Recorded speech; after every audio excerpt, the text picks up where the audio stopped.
12वां अध्याय। शंकर के चले जाने पर वो बाला कांतिन श्वास पर श्वास लेती हुई भयभीत होकर आंखों में आंसू लाकर रोने लगी।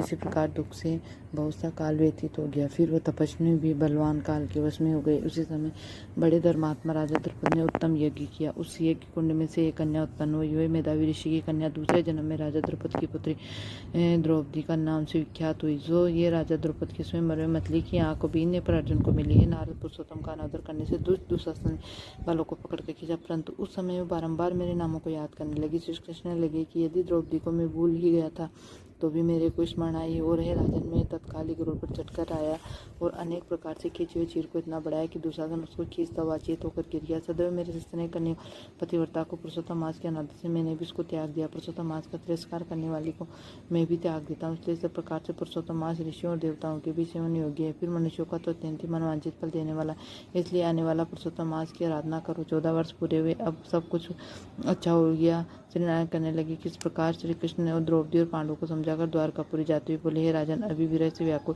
कापुरी को मैं जा रहा हूँ। ऐसा करने पर भगवान प्रेम से मग्न पांडव पुत्रों को धीरे धीरे लौटाकर द्वारकापुरी को चले गए। श्री नारायण बोले, श्री द्वारकानाथ के द्वारका जाने पर युधिष्ठिर अपने भाइयों से तप करते हुए तीर्थों में चलने लगे। नारद श्री भगवान के प्रिय पुरुषोत्तम मन में धारण कर और श्री कृष्ण के वचन स्मरण कर अपने भाइयों और द्रौपदी से बोले, अहो, आप सबने पुरुषोत्तम का माध्यम सुना। पुरुषोत्तम को बिना पूजे कोई कैसे सुखी रह सकता है। इस लोक में वही पूजे, वही धन्य, वही श्रेष्ठ जो अनेक प्रकार से भगवान पुरुषोत्तम की पूजा करता है। इस प्रकार सब तीर्थों में चलते पुरुषोत्तम मास के प्राप्त होने पर विधिवत उसका व्रत करने लगे।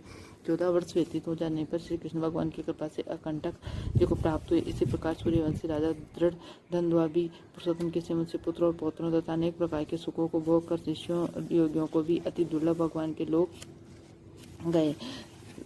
12वां अध्याय संपूर्ण हुआ।